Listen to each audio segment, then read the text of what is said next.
only one. Yeah. At least in person. All right, let's see. I guess we'll go ahead and get started. For announcements, first keyword is going to be red, like the color red, like the shirt that I'm wearing. And as a small reminder, if you want to get in on the extra credit, you can still do it if you're wearing red and, prove it with a picture. Just contact me for details. Also, I'll remind you that if you were supposed to be in lab on Wednesday, not all of you were supposed to, and you'll know if you weren't because I would have emailed you or let you know for sure that you weren't supposed to be. But if you were supposed to be in lab on Wednesday and you weren't, and you need to do the lab, and you need to watch that video and follow the instructions for that. Because those two things combined will be your lab grade. Again, if you have questions, contact me during office hours, which is a good time to remind you of that. You will get extra credit points or independent work points if you show up and meet me during office hours, online or in person, so I can help you, give you feedback. And it's not going to be, I don't know why no one's taking me up on this, it's 3 points, and some of you could really use the guidance. But when I say give you feedback, I don't mean like you just sit there and be telling you all the bad things you're doing. Most likely, you know what you need to do. So my job, what I want to do is kind of help you prioritize. Like you know what you're missing, you know which days you've been absent, you know all that stuff. So you personally, I want to sit down and look at your grades and think about the interactions we've had and tell you, you might be better off focusing on this before that, because that's what I want to do. So please take me up on that offer. We're halfway through the semester now. And like I said last time, some of you should really consider dropping. But if you don't drop, you should at least come to me for help and let me help you. Anyway, that's it for announcements. Any questions? But yeah, I'll remind you one last time, because someone's going to mess this up and say, I didn't know. The exam is on Monday. It will be online. It'll open at least at 8 a.m. It might open earlier than that. If it opens earlier than that, you can start whenever you want. Just make sure you submit it by 8:50 a.m. Any minute after that, it's going to be 10 minutes per minute. 10 points per minute that you submit it late. And so therefore, if you do it anything after 9, it's just going to automatically close because 10 times 10 is 100. So no matter what score you get, you would have 0. And again, I'll remind you, I will be traveling this weekend. So I apologize. I might be trying hard to get in touch with, but that's what I've been saying all week. I've been advising you to contact me this week if you need me. So now, are there any questions? All right, I think I have good news. Well, no, never mind. I won't even say it. I don't want to jinx it. Let's just move forward. We left off talking about cancer. And I mentioned when we started this conversation, there's probably going to be no questions about cancer on the exam. But, it's important for your everyday life. As a matter of fact, yesterday, I saw one of my former students, and he was talking about how his PSA numbers are up, which means he might have prostate cancer. He said he was at the VA, and they were talking to him. He was talking to the doctor, and they were talking about genetics. And he said, even though it was a bad situation, he was a little excited because some of the stuff the doctor was saying, he's like, hey, I know what you're saying now because you got this class. So it's not me. I'm not talking about me. I mean this class. It's good for you because you're going to learn some stuff that unfortunately one day you might need to know in your life, even if I might test you on it. Anyway, cancer. We talked about cancer. What we left off talking about was the end of this little section, the section on cancer, which was what do they do to treat cancer. There's 3 basic types that your book talks about. Your book is a little bit old. It's a lot more complicated than this, but this is a 100 level course. The first idea is treatment, right? Because we said that cancer is basically a cancer of the disease of the cell cycle in which you get tumors, right? So it would make sense that one of the things you could do is just remove the tumor, remove the cancer itself. That's what surgery would be. That's usually the first step. It depends on where it is. For example, my mom had a rare kind of cancer that was on her brain, her sinus, her skull, and one of the nerves in her skull. So they couldn't do surgery. But usually that's the first step. The next step, or steps depending on how it works, is either radiation or chemotherapy. So basically what we're saying, this whole slide is basically saying we either want to remove the cancer or kill it. Right? Surgery removes it, radiation and chemotherapy kill it. You can read about that. You can read the finer points on the slide, but again, I'm not going to test you on that. That's just for your everyday life. I will point out that a lot of times the sickness and sometimes the death that comes with cancer is sometimes because of the treatments. Because again, the idea here is if you don't remove the cancer, you try to kill the cancer. But unfortunately, when you're killing the cancer, you're also killing healthy cells as well. But like I said, this is a little bit old school. There are some newer ways of treating cancer. Your book kind of scratches the surface on that, talking about something called immunotherapy. You could look into it if you want. Your book talks a little bit about it, and you can look into it for individual work if you. Again, we're kind of short on time, and I'm not going to test you on this. And it's in your textbook, so read it if you want. But I'm going to move forward. The best thing to do when it comes to cancer, other than treating it, is preventing it. So here's some stuff you probably already know. Lifestyle changes reduce the chances of developing cancer or increase chances of surviving it. They include don't smoke, right? Smoking's bad. We all know that. Even smoking pot. I mean, it's not nearly as bad as smoking cigarettes, but inhaling burnt matter is usually not good. Exercise adequately. That helps. Avoid overexposure to sun. As you learned in chapter 7, when we talked about photosynthesis, when we talked about the electromagnetic spectrum, we were talking about how some energy or some sun energy is really high energy, right? Like ultraviolet. And it's enough energy where it could destroy your DNA, which will mess up your genes, which means you'll make a mutated version of a protein that was supposed to be the on-off switch for your cell cycle. And again, like you know from last time we talked about this, when you mess up the on-off switch, it will get you cancer. Eat a high-fiber, low-fat diet, and perform self-exams and visit the doctor regularly to identify tumors early. This is just scratching the surface. If you want for independent work, I highly recommend looking up what are some other ways to prevent cancer or lower your risk. Or another way of looking at it, and you could get probably more success doing this, is look up ways that you can get cancer. And then take it with a grain of salt when you do it, because I've read things where like if you eat hot dogs, your chances of cancer are increased, and I'm sure they are, but it's a small amount. You have other health concerns to worry about with hot dogs. Anyway, eat things like hot coffee, if I remember correctly, might increase your risk. The burnt parts, when you grill stuff, might increase your risk of cancer. It's all kinds of stuff. So look it up if you want for independent work. But are there any questions? All right, then the next independent work, grief, I'm not awake yet. The next word for attendance, I'm going to circle on the screen. So the second word for attendance is right there. I've circled it. I've said it earlier. I'm pointing an arrow to it right now. That is the next word for attendance. But this ends the discussion about cancer. Are there any questions about cancer? All right. So ending this discussion about cancer also ends the discussion about the cell cycle and mitosis. So when you're studying, please, no, I shouldn't say please, you can do this how you want. Everybody learns differently. But my recommendation is make sure you understand the cell cycle and mitosis before you move forward. Because meiosis, in a sense, at least when it comes to learning it, is basically a variation of mitosis. And definitely, when it comes to exams, meiosis is a variation of mitosis. Because a lot of what the questions are going to be about mitosis are understanding the difference between meiosis and mitosis. So keep that in mind when you study, and keep that in mind as I'm teaching this. If you're worried about the exam, think, all right, as he's teaching this, how is this different than mitosis? Of course, I'm going to point it out too, but that's mostly what we're focused on as far as the exam is concerned. Anyway, like you already know, meiosis is the basis of sexual reproduction, unlike what we just finished talking about, which was mitosis. Remember, mitosis is the basis of asexual reproduction. So now we're finally going to get into talking about sex.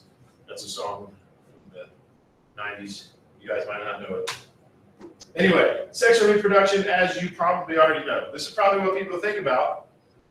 When I first said sexual reproduction, and you weren't thinking about biology classes, you weren't thinking about what cells do, you were probably thinking about what most people think about. Sexual reproduction produces offspring that have a unique combination of genes from their parents.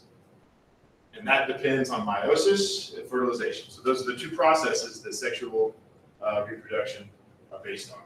Meiosis, which is to produce the egg and the sperm, and then fertilization, when the egg and the sperm come together. Now this first bullet point, as far as the exam is concerned, is probably the most important bullet point on the slide.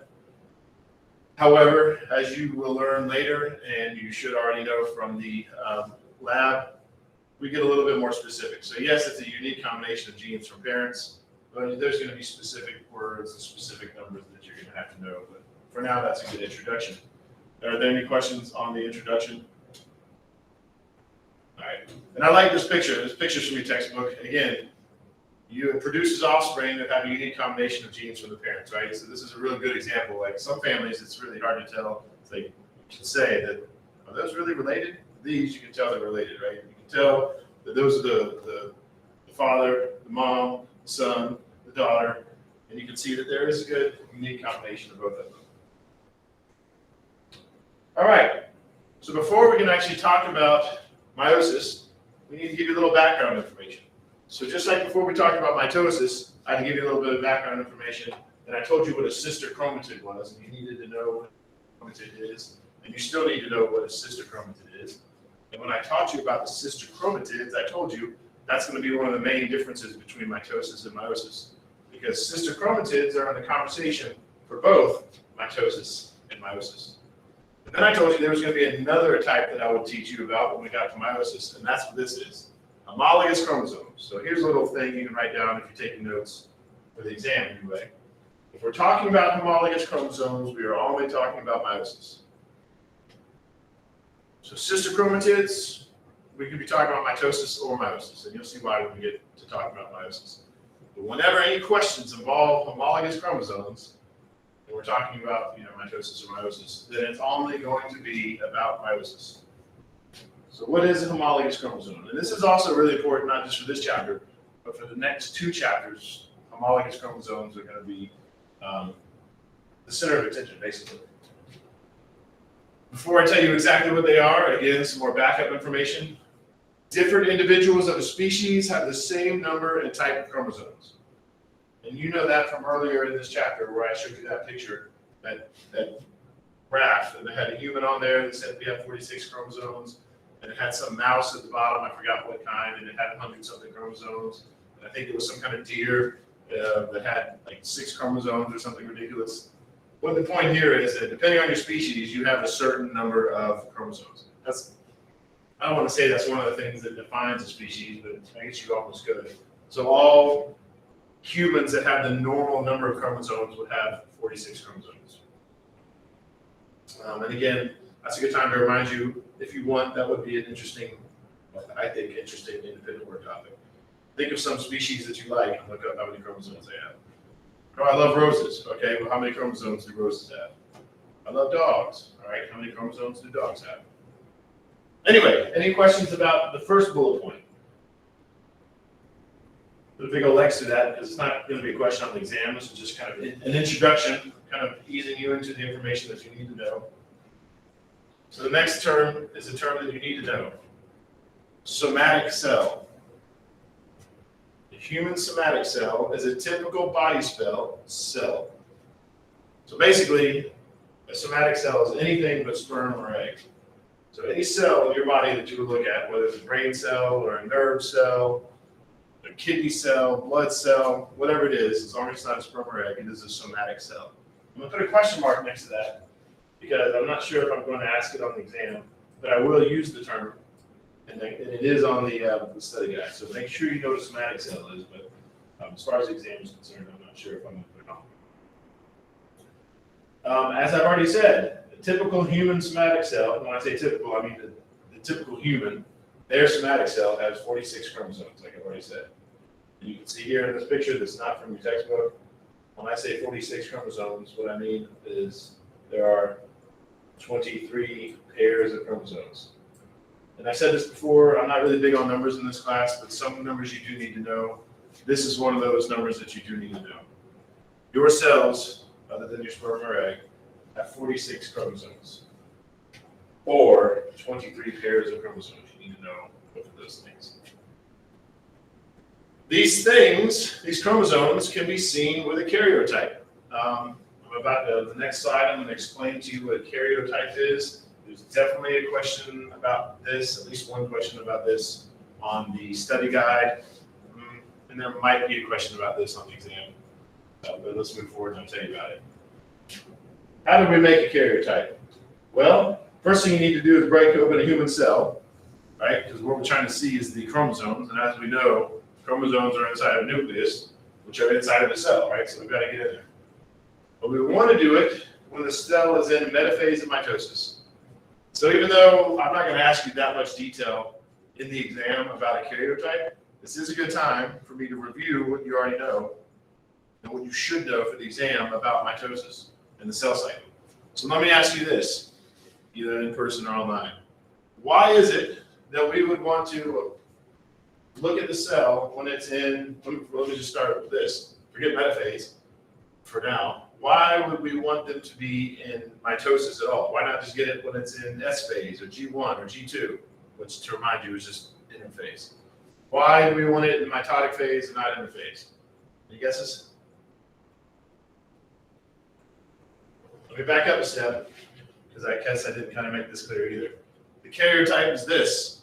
It's pictures of chromosomes. You guys probably can't see it in here.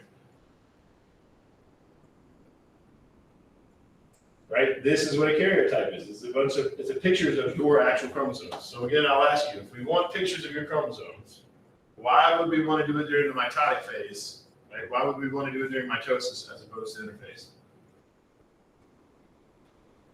No guesses? All right, here's another hint.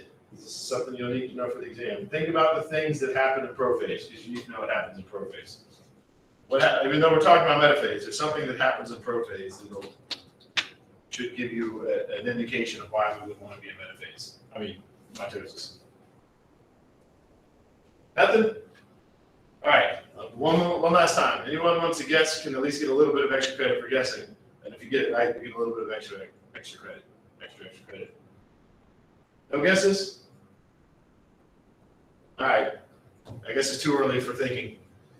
So remember, in phase of mitosis, the chromosomes coil up, they condense, because when they're in interphase, they're a big squiggly mess like the yarn. But then when we want to move them, which is what we do in mitosis, they curl up, they condense like the balls of yarn. So therefore, if you want pictures, as you already know, because you've seen the pictures of all those different cells in mitosis and interphase, if you want pictures of chromosomes, they need to be in mitosis because they are coiled up, right? Otherwise, you can't identify one chromosome from the other. As far as metaphase, it's just easier to see them because they're all lined up in the middle. So that's why that is. And again, let me put it next to this because I just spent a lot of time talking about it. I want to reassure you that that detail won't be on the exam. But if you're thinking and you're studying and you know what we learned earlier, then hopefully that would have come to you eventually, right? Because you do need to know that the chromosomes are condensed in metaphase.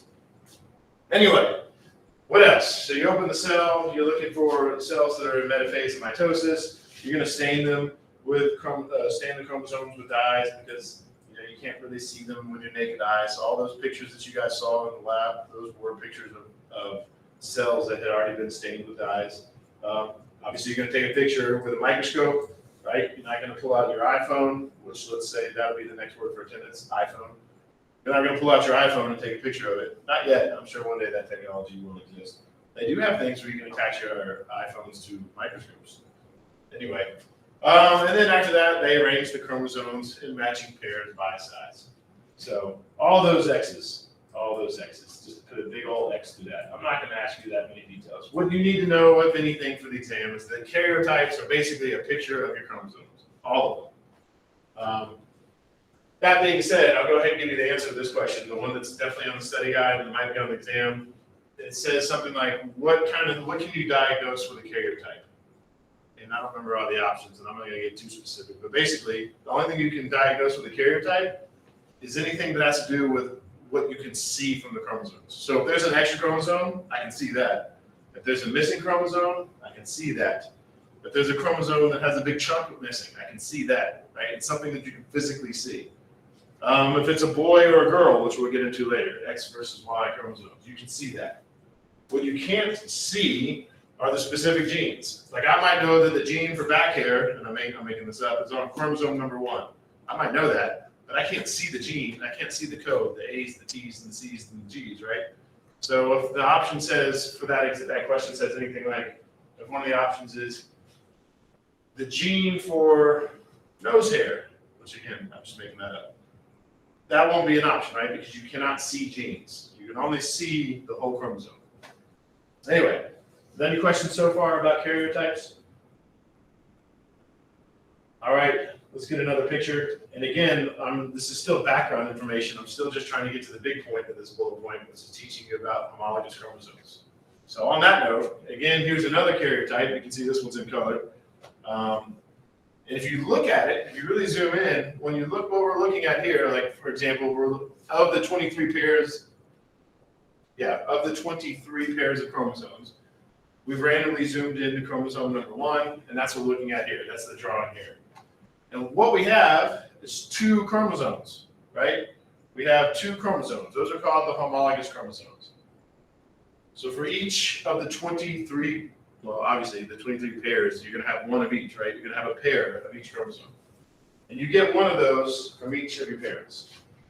So for chromosome 1, and I'm just randomly saying this, we can't tell by looking, but let's say that person got that chromosome from their mom, and that version from the mom, and that version from the dad. So they're the same chromosome, they're just a different version. And I'm going to get into that later when we talk about genetics. But you need to know that's what homologous chromosome is. It's a pair of chromosomes. It's a pair of the same chromosome. And also, I'll say this too, for all species, this is all the same, with some exceptions. So whatever genes are on chromosome number 1 for me are the same for you, and the same for the people online. And again, just making stuff up. I don't know. If the gene for height, and that's not one gene for height, so I'm just really oversimplifying things. If the gene for height is on the tip of chromosome number 7 for me, that means the gene for height is on the tip of chromosome number 7 for you, and for everybody online, and for every other human on Earth, unless they have genetic malfunction. So that's something to consider. Anyway, that's what a homologous chromosome is. And I also want to point out while we're looking at this, the sister chromatids are still there, right? So they've already done S phase of interphase. They've already duplicated. So this one chromosome is duplicated, and it is now technically sister chromatids. This one chromosome is duplicated, and it is now sister chromatids. So this one thing right here is what we looked at when we talked about mitosis, right? We just talked about that one pair of sister chromatids, getting in the middle and then splitting up, right? Now we're considering homologous chromosomes. So before I ask if there's any questions, next slide is going to show you everything I just said, but in writing. Homologous chromosomes, they resemble each other in length and centromere position. That's a little bit less important, so I'm going to put an X in it, an X to it, because I'm not going to ask you that. And then, like I said earlier, but put it in a different way, homologous chromosomes carry genes controlling the same characteristics. So you need to know that. That's an important one for the exam and for understanding the next 3 chapters. Homologous chromosomes carry genes controlling the same characteristics. So again, if the gene for smelly armpits, and again I'm making this up as an example, was in the middle of chromosome number 13 for me, and the gene for smelly armpits would be in the middle of chromosome number 13 for her, and for all you guys online, and for the rest of the human population. And that is a very, very important bullet point, especially once we move past this chapter. It's a great introduction. So any questions about this first main bullet point? It's very important information. All right, this is also very important, but I've already said it 1.5 million times, so we can go through it a little bit quicker. We humans have 46 chromosomes total, unless there's something wrong with them. And when we're talking about 46 chromosomes, what I mean is we have, like I said earlier, 23 pairs of chromosomes. So like if you had, a cruise ship, a small cruise ship, and there was 23, and it was only for couples, right? There was 23 couples, right? You would say that there's 46 people on that couple. 46 people on that cruise, right? Because there's 23 pairs of people. Same thing with the chromosomes. We have 46 total chromosomes. 23 of them are pairs. So that means, we'll just leave it at that for now. Now, when we're talking about these 23 pairs, those are also broken down, and you need to know this. This is the first time officially saying this, I've kind of hinted at it earlier, but of the 23 pairs, 22 of them are called autosomes, and then one pair or two chromosomes are the sex chromosomes. So let me back up and make sure you're not getting things confused. Earlier, I told you all the cells in your body are called somatic cells, right? Everything other than your sperm or your egg, those are called somatic cells. That's the first distinction I told you for today. Somatic cells are all the cells in your body other than your sperm and your egg. Now I'm giving you some other distinction. If we're looking at any cell, and we're looking at all the chromosomes, all the 23 pairs of chromosomes, 22 pairs of those chromosomes are called autosomes, and then the one pair of chromosomes is called the sex chromosomes. You need to be able to distinguish between those two things. You've got your two sex chromosomes, which determine which sex you are, and then you have all the other ones, and all the other ones are called autosomes. And you need to know this for the exam, and somebody will miss this. And I always include it, hoping, I like to have some of the questions that are just really easy, and I always hope include this one thinking that's going to be it. Someone's going to mess it up. In mammals, humans, what defines them is they have an X chromosome and a Y chromosome. Females have an X chromosome and an X chromosome, so they have two X chromosomes. You need to know that for the exam. If you're interested for independent work, you could look up some other stuff. So this says in mammals, right? What about all the other animals? What about reptiles, amphibians, birds, things like that? You can look that up if you want. Also, what about things that are not plants? Things that are not animals. Plants have sex, right? There's male and female plants. So what's their story? Look all that up if you want. Anyway, any questions about this slide? Again, for the exam, the most important stuff in here is that homologous chromosomes carry genes controlling the same characteristics. And we have 46 chromosomes, i.e. 23 pairs. Of those 23 pairs, 22 pairs are autosomes, and one pair are the sex chromosomes. And for us humans and all other mammals, a male is XY, and a female is an XX.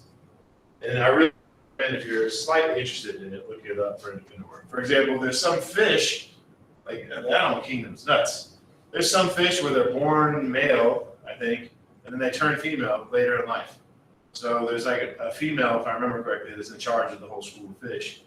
The head, well, I don't use it. No, I use it because that's not my words. I've read it somewhere. It was a funny article talking about a real thing, but they called her the head bitch. And when she died, then somebody else had to take her place. And if I remember correctly, it was the biggest male who took her place. But once that happened, he turned into a female. It's interesting stuff. Then there's worms. I'm getting off track here because this is so fascinating to me. There's worms, which are also animals.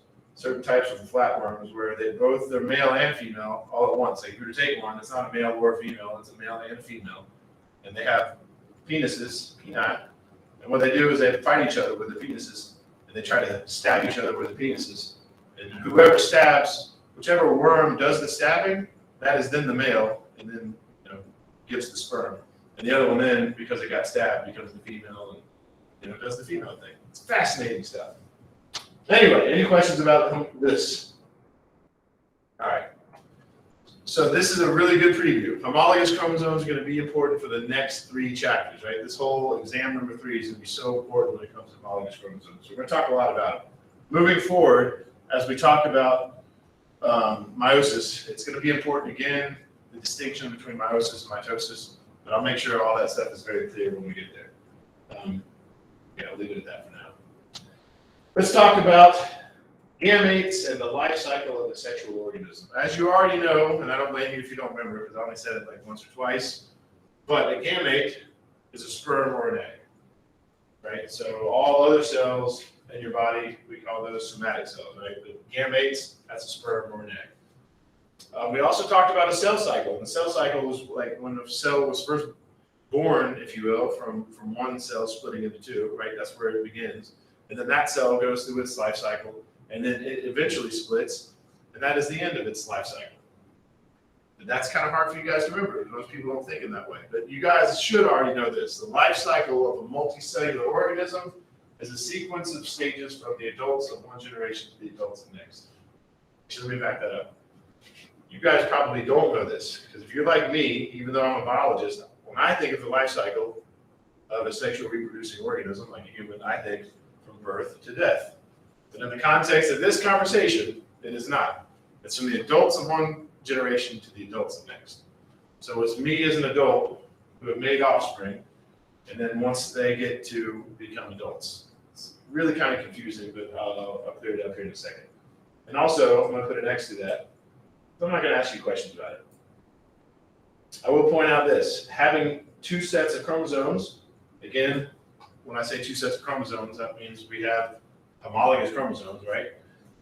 And you have one from each parent. So of the 23 pairs of chromosomes that you have, for each one of them came from your mom, one of them came from your dad, and that will be very important later in the semester. Here's some terms you definitely need to know. Even if I don't specifically ask you what these questions are on the exam, I'm going to use them in questions. So for example, when I ask you a question about distinguishing between mitosis and meiosis, these words will be used. If I remember correctly, they were used in the pre-lab, because mitosis produces two genetically identical diploid cells, while meiosis produces four genetically unique haploid cells. So again, this is going to be important in distinguishing between the two. That being said, let's talk about what these words mean. Human are diploid or diploid, depending on how you want to say it. Does anybody know what the prefix DI means? Multiple, good. That would work. And in this case, you could just think of it as two, right? So humans are diploid, meaning all of our body cells contain pairs of homologous chromosomes, right? So all of our chromosomes come in pairs. You can look that up too. There's also exceptions outside of humans. For example, some plants have 4 chromosomes. So for each chromosome number, like I said, we have numbers 1 through 22 within the sex chromosomes. For some plants, they have more than 2 sets. They might have 3 sets or 4 sets. But anyway, just keep things simple. Humans, again, we have 2 sets, right? 1 for your mom, 1 for your dad, for each of your chromosomes. That's what diploid means. Haploid means the cell only has 1 of each. And again, I think the way to help you remember that is, I was hoping more people would be familiar with that prefix, diploid. Maybe it'll help you. It kind of sounds like bi, and hopefully you know bi means 2. But anyway, if you can remember that this means 2, and this haploid kind of sounds like half to me. It almost sounds like half. And when we're talking about a cell that's haploid, it has half. So hopefully that helps you remember. So basically, in all the cells in your body, because you're a human, all your somatic cells are diploid, right? They have pairs of chromosomes. You have 1 of each chromosome in all the cells in your body. However, your sperm or your egg, i.e. your gametes, those are haploid, because those only have 1 of each, which makes sense, right? Because when you want to put a sperm and an egg together, you don't want like the whole set for both, because then when you put them together, you're going to have twice the set. But what you want to do is put those things together and have a whole set. So you have half a set, put them together, whole set. In the life cycle, as you already know, I would assume, a haploid sperm fuses with a haploid egg, and that is what we call fertilization. So when your parents had sex, unless there was IVF involved or something like that, your dad's sperm met with your mom's egg, if that's called fertilization, and that's where you came from. I'm sure you learned this many, many years ago. Here's some things you might not have known, but there's a technical term for this. When you fertilize the egg, that is then called a zygote. As I mentioned earlier, the zygote is then diploid again, which makes sense, because when you put 2 halves together, then you get a whole, right? So again, the sperm and the egg are half the information. You put them together, you get a zygote, and the zygote is the whole information. Another topic for independent work, if you want to look it up, I'm sure you guys have heard the terms fetus or embryo or something like that. So you can look that up. What is the difference then? What's the difference between a zygote and a fetus and an embryo? All those things. Anyway, are there any questions about this slide? Okay, the next word for attendance will be life. Life is the next word for attendance, as in the word I'm circling, or the cereal, or the game. All right, if there's no questions, let's move forward. We're still talking about the life cycle of a sexually reproducing organism. All sexual life cycles involve the alternation of diploid and haploid stages, which makes sense, right? Like I said, most of you, all your somatic cells are diploid. You are considered a diploid organism that happens to have some haploid cells in you. So when you offer your haploid cells to somebody of the opposite sex, and then that mixes with their haploid cells, and those come together to make a diploid cell, and the cycle continues, right? And like I've already said earlier, and this is not going to be a test question. None of this will be a test question. This is just a part of the conversation. Producing haploid gametes by meiosis keeps the chromosome number from doubling in every generation. Again, humans want to have 23 pairs of chromosomes. We want to have 46. Right? So my son has 46 chromosomes. When my wife and I made my son, I did not want to give her, not that I made this choice, right? But it's not like I wanted to give her, like, here's one of my normal cells with 46 chromosomes. And she's like, oh, here's one of my normal cells with 46 chromosomes. Because then our son wouldn't have 46 chromosomes, right? He would have twice that. That's not what we want. We want normal humans. So to make eggs, we cut the number in half. To make sperm, we cut the number in half. So we have haploid gametes and haploid haploid gametes, which are sperm and egg. Here's a picture of everything we said. Here we have multicellular diploid adults, right? If you look at them, most of those cells are somatic cells. Most of those cells are diploid, right? So they have 46 chromosomes, which means there's 2 pairs of 23 chromosomes. Then parts of them go through meiosis and produce either sperm or egg. Those things are haploid, which means there's only 23 chromosomes in them. Then they get together, 23 plus 23 is 46, and then that thing grows up and becomes an adult, and the cycle continues. All stuff you already know, right? The only thing that might be new for you is understanding this term diploid and haploid. And you also see that n equals 23 and 2n equals 46. Let me put some X's through that, because I'm not going to confuse, or at least a line through it.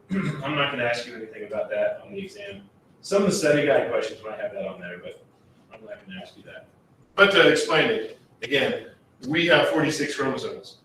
And the n just represents like how many pairs, right? So we have 2 of 23. So 2n equals 46, right? N means we have 23 pairs of chromosomes. But again, you don't need to know that, so I'm not going to spend time discussing it, possibly confusing you guys. So are there any questions about this slide? All right, now the introduction is done. Now we get into the information that you really need to know. Now we're actually going to talk about meiosis. Now remember, meiosis is academically, meiosis is basically a variation of mitosis, right? So I'm going to teach it as a variation of mitosis. It's going to be a compare and contrast between the two. Here we go. Here we have a pair of homologous chromosomes, right? Just a regular old thing. I don't know why. Oh yeah, here we go. We're in interphase here, right? It's just a regular old cell doing its thing. Actually, technically, it's probably in G1 because then it goes through S phase of interphase, right? So that pair of chromosomes, which again, these are single chromosomes, right here to the left, then they both go through this duplication. So now those pair of chromosomes also include sister chromatids, right? So, and I'm again just saying this hypothetically, we don't really know for sure, but let's say that's the one you got from your mom, that's the one you got from your dad, right? Let's say also hypothetically, this is, I don't know, chromosome number 17. I'm just making that up. Who cares? Doesn't matter. So then they go through S phase of interphase. So again, the one from your mom has gone through it. So now you have 2 sister chromatids from your mom. The one from your dad did it. So now you have 2 sister chromatids from your dad. So again, when we talked about mitosis, the only thing we were even looking at was the sister chromatids. We didn't even talk about homologous chromosomes. But all of a sudden now in meiosis, we are concerned with homologous chromosomes. So what happened in mitosis for prophase? Well, let's not even go there yet. In meiosis 1, we are splitting up the homologous chromosomes. Boom, they've split up. Which we had, all right, good, I know. Now, if you remember, and notice too, this is a very big generalization, meiosis 1. So we're still talking about prophase, metaphase, anaphase, telophase. But in this simplification, we're not distinguishing between all those stages. We're just saying before meiosis 1, we have two homologous chromosomes right next to each other. At the end of it, those homologous chromosomes is separated. They're in separate cells. So there's our first big difference between mitosis and meiosis. In mitosis, when we were having this conversation, it was similar. We were looking at two sister chromatids. Or we were looking at one chromosome, right? You guys online might not be able to see it, but I'm blocking out that blue one. So let's just look at the red one. We had one chromosome, and then it went through S phase of interphase and duplicated and had two sister chromatids. And then that would have split, and in that case, we would have had one red chromosome here and one red chromosome here. Does that make sense? I'm at least asking you. For you online, I know that might be a little bit hard to see. That was mitosis. Here, we're not talking about sister chromatids. Sister chromatids are still together, right? The two sister chromatids for that red one are still there. The two sister chromatids for the blue one, they're still together. They're still in the same cell. So that's meiosis 1. That's the first big difference. Meiosis 2, academically, as you're studying, is essentially like mitosis. Because then that's what we're talking about, right? Then we're talking about those sister chromatids are finally separating and going into separate cells. So again, it's only meiosis where we discuss homologous chromosomes. You need to know that for the exam. You also need to know that it's only meiosis 1 specifically that deals with homologous chromosomes. Because remember, meiosis and mitosis, the whole idea here is to break up chromosomes, right? Split them. And in mitosis is pretty simple. We just split up all the sister chromatids. In meiosis, it's a little bit more complicated. Before we split up the sister chromatids, first we have to separate homologous chromosomes. So there's a lot of test questions on this slide. What is it, meiosis or mitosis that separates homologous chromosomes? And the answer is meiosis. And then you might also get another question. In this second question, we give away the first one. In meiosis, which one separates homologous chromosomes? Meiosis 1 or meiosis 2? And the answer is meiosis 1. Another test question. How do I read this? In meiosis, which is basically mitosis? And the answer would be meiosis 2. Meiosis 2 is basically like mitosis, because you'll see why, but for what's on the screen here, it's because we're separating these sister chromatids. And then, of course, the other question is, and you've already had this, meiosis, you start with one cell, and you start with one diploid cell, and you end up with what? So one diploid cell, and then you end up with 4 haploid cells. That's all right there on the screen. A lot of test questions. Any questions about this slide? And of course, as you can imagine, we're not going to keep it that simple. It's college, right? They want to make it hard for you. If we just left it to that, it'll be too easy. So we're going to dive in and go into details about what happens in meiosis 1 and what happens in meiosis 2. So I got a question. Yeah. Did you say the third word for attendance right already? Yep. Was it zygote? I can't say. I'm sorry, because it could be somebody showed up late to class, and then that's the reason they didn't get it. And then, they got to have an incentive for people to pay attention to the whole thing. I'm sorry. But the video will be out, and you can get it that way. But yeah, just leave it at that. Sorry, I do apologize. All right, next question. The next thing we're talking about, we're finally going to get into it, is the process of meiosis. You have enough background information, we can really start talking about the details. As you already know, meiosis is cell division that produces haploid gametes, right? So another way of saying that is meiosis is the type of cellular reproduction that gives us sperm or eggs. Or meiosis is the type of reproduction that gives us cells that have half the number of chromosomes in them, right? It resembles mitosis, but has 2 major differences. So this is a very, very important slide. And we're going to get into details about the information about this slide. But this is important because a lot of the questions are going to be comparing and contrasting meiosis from mitosis. So the first major difference, as we've already said, we're putting it in writing. Let's talk about it. The chromosome number is cut in half, right? So for humans, we have 46 chromosomes in all of our cells, all of our somatic cells. If you were to look at one of my sperm cells, or I were to look at one of your egg cells or sperm cells, and you wouldn't have 46 chromosomes, you would have 23. So we have cut the number in half, like we've already said. Obviously, if you want two cells to come together to make a whole cell, then you need basically two half cells to make a whole cell.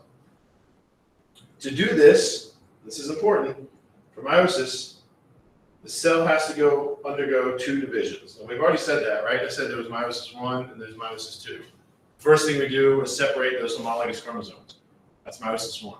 Then, when we're left with nothing but the sister chromatids, then we go through another cell division and separate that. And again, as I've already said, these are numbers you need to know. Because we have one duplication in the S phase of interphase, followed by two divisions, that means the product of meiosis is 4 daughter cells that are haploid. So many distinct ways to distinguish meiosis from mitosis. First of all, there's 4 daughter cells instead of 2. Second of all, they are haploid instead of diploid. Excuse me. So again, there's 2 major differences.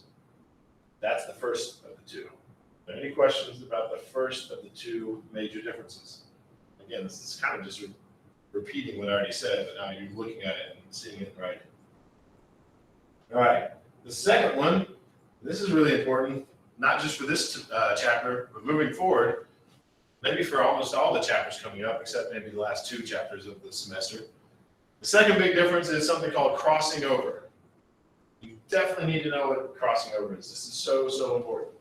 This is what makes sexual reproduction one of the things that makes it so amazing, and how we have such a variation in life. It's this thing called crossing over. What is crossing over?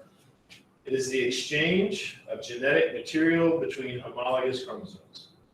I call it chromosome footsie.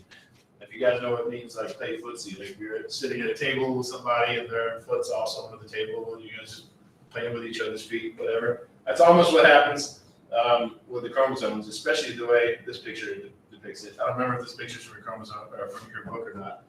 But yeah, those homologous chromosomes, when they get close together, they get so close that they kind of touch each other and they literally swap parts. So if you're looking at this, and I'm going to say hypothetically, this is the chromosome you got from your mom, this is the one you got from your dad, right? So that is, let's say that's a cell in your body that's about to become a sperm or an egg. Those things that have come together because it's meiosis, right? So they're hanging out next to each other. They start touching each other. So we still have mom on one side, dad on the other. And then when they get close enough, they can just swap chunks. So all of a sudden we have this mom chromosome that has a dad section on it. And then we have this dad chromosome that has a mom section on it. And that'll be really, really important when we get into genetics. So imagine, again, I'm just making crazy stuff up. Imagine there's a gene that makes it where your farts don't smell bad, right? Your mom's farts don't stink, your dad's farts do. And imagine that gene is at the tip of the chromosome, right? It's always found at the tip of whatever chromosome this is. The gene for fart stink is always right there. And again, your mom's farts don't stink, your dad's farts do. Now you would think when you go through meiosis and these things separate, you would think half of your sperm, will you be correct in saying half of your sperm are going to have your mom's chromosomes, half of your sperm are going to have your dad's chromosomes, and you would think then if you got the mom chromosome, then you would have the non-stink fart gene. But you can see here that they swap. So there is a chance that some of your gametes might have a mom chromosome, but have that dad gene stuck to it. That's going to be so important later on.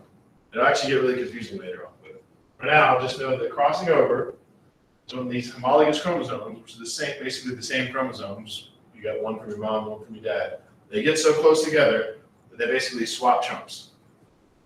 Another thing I'll point out is that, it doesn't always happen like this. It's not like it's always just this one chunk at the tip, right? And it's going to be hard for you guys to see online maybe, but sometimes it could start from up here. Maybe it's like a whole arm that swaps. Maybe it would be even smaller. Maybe it wouldn't be that big tip. Maybe it'd be just a smaller tip. Sometimes crossing over doesn't happen at all. Sometimes it might be more than just that one little tip. Does that all make sense to everybody? So this picture is just an oversimplification. Crossing over happens in all kinds of different ways.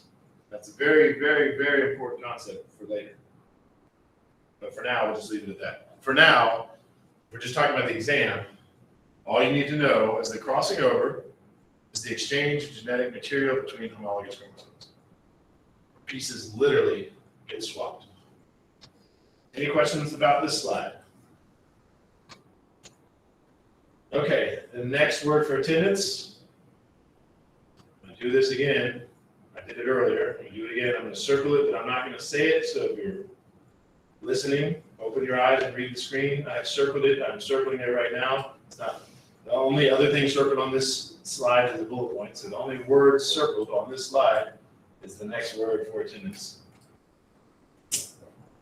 Oh, the last word for attendance, I should say. Everybody have a good weekend. If you need me, I'll be in office hours until 10:50. Maybe later. We'll see.